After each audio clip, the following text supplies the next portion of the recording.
I always believed God existed. I never opened my Bible or tried to see what he said on how to live my life. I just came up with my own conclusions based on what I saw from going to church as a kid or in my parents or friends. And I just always thought he was out there, and if I needed help, he would help me, you know? But I never really looked to him for guidance in my life. I went to college at Buffalo State. I got recruited with one of my best friends from high school to play soccer. It's such a dark atmosphere at college. You see kids drinking, smoking, doing all types of drugs. Everyone's having sex with different partners and stuff, and it just sucked me in with things that I thought I wouldn't do or ways I wouldn't act. All of a sudden, it just doesn't seem so bad anymore because it's the norm. Everybody's doing it, so why can't I? Going into my sophomore year of college, I met this girl. She was everything I ever wanted in a girl at that time in my life. And I would just look at all my friends and, you know, ones that seemed like they were in happy relationships, and I would just know that, well, they were all having sex with their girlfriends and everybody seemed happy.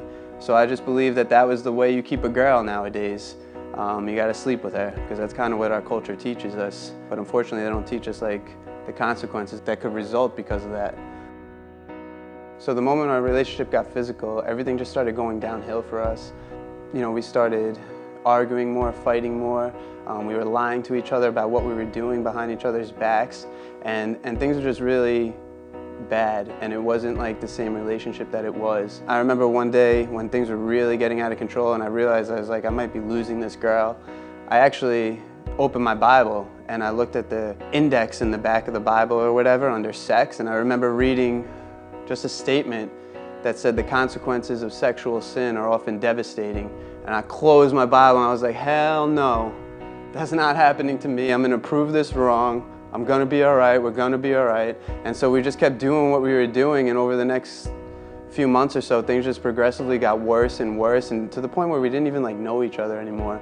And then eventually one day she met up with me and she just said, Steve, I'm not gonna see you anymore and I wanna start seeing another guy. And that killed me, because I knew it was heading for that point, but I never really thought I would lose her. You know, your friends tell you, you just gotta go out, you just gotta party, you just gotta drink and forget your problems, and you just gotta meet another girl.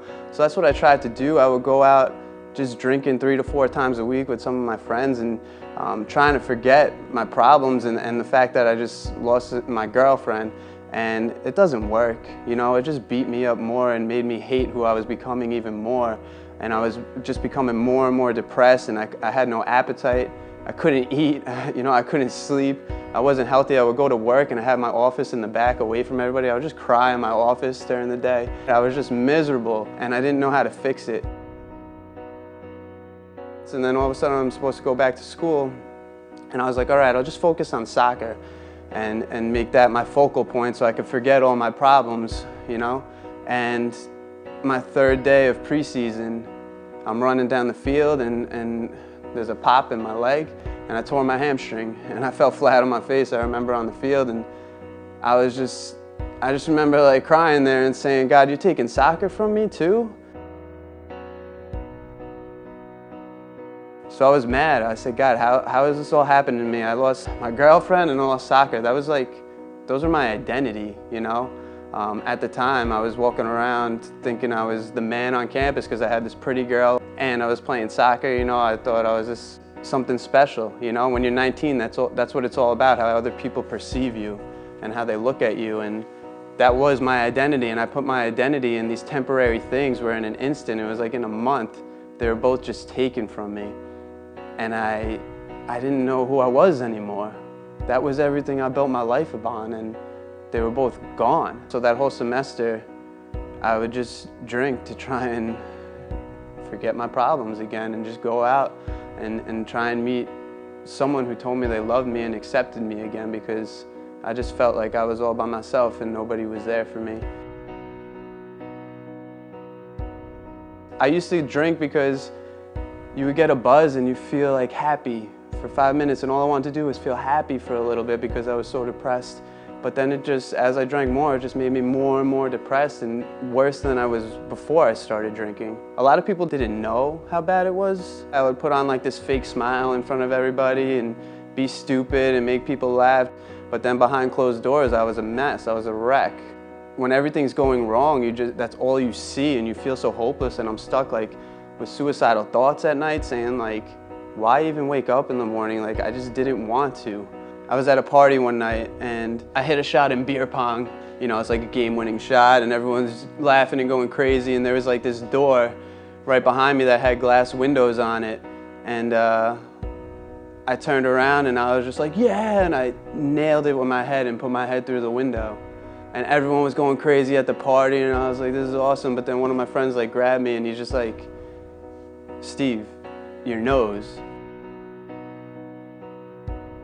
I had cut my nose like straight across, and I looked down and there's just blood pouring out of my nose onto my arm. I don't know what's going on, so I run home to my dorm room and I just get there and I look in the mirror and I just see blood all over my shirt, all over my face, and I'm just looking at this person that's not me. I'm looking and I'm like, this is nothing of who I ever wanted to be. How have I become this? I remember just falling on the ground and just crying, and I just said, God, if you're real, you gotta change me. You gotta take this mess of a life and really just intervene, because I don't know what to do anymore. You know, I'm trying my best to fix everything, and it's just getting worse. And I always looked up to my older brothers, and one of them, he was so happy and he just seemed so joyful, and I would look at him and be like, mad. I would be like, how is he so happy and I'm so miserable? Like, this is who I looked up to. This is who I kind of, you know, I wanted to be like when I grew up, and we're total opposites right now. His life is good. He's enjoying his life. He has joy in his heart, and me, I hate my life and hate everything I become, and I'm constantly depressed and crying myself to sleep at night. Like, how did this possibly happen? And the only thing I knew was that he was reading his Bible. And I just remember one night, I was just really depressed, and I thought of my brother and how I knew he was reading his Bible, and I just remember opening it, and the first scripture I ever remember reading is Matthew 16:26, and it's Jesus talking, and he says, what good is it for you to gain the whole world and yet lose your soul? And in that moment, it just pierced straight through my heart. Like, I was blown away. I was like, man, Jesus' words could actually talk to me? Like, I thought this was just some ancient book, like, and it wouldn't be relevant to my life today. But I felt it in my heart, like his words just struck me. And I knew that I chased after everything the world told me I needed to be happy. I chased after the girl, popularity, friends, parties, all that stuff. And I lost who I wanted to be in the process. I became everything I never wanted to be as a person. So from that moment, I just kept reading Jesus' words. I was just stuck on Jesus, and I was just seeing what he said on how to live my life. And as I was reading over the next few months, I just became more and more miserable. I knew it was the truth that I was reading, and I knew it was telling me the truth, because it was exposing truth about my life. Like, my thought process was wrong of how I viewed girls or how I viewed friendships and everything. Like, it totally transformed my whole way of thinking. I always painted this picture in my mom's mind like I was this little angel and never did anything wrong. And I would lie to her about how I lived and choices that I made and things that I would do. And so we're sitting there playing cards one day, and she just asked me questions about my life because she could see that I was just sad and messed up. And I just remember thinking, you gotta tell her the truth. And so I didn't care anymore, and I just told her everything that had been going on in my life. And all of a sudden she just started crying and saying, oh crap. She just started crying and saying, Steve, I'm so sorry. Like,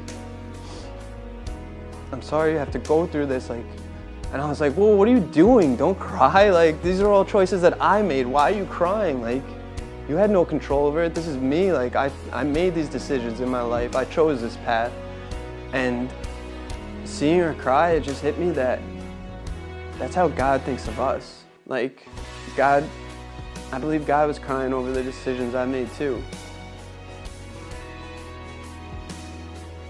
He tells us how to live because he knows the things in this world are not going to satisfy us, and it just breaks his heart when we don't choose him and we choose everything else. And From that moment, I started feeling freedom because I knew that God accepted me no matter how far I had gone, no matter what I had done, no matter how many times I ignored him or just kicked him out of my life and did what I wanted to do. He was there crying for me to come back, and I'm so thankful that I did. I'm so thankful that he reached out to me.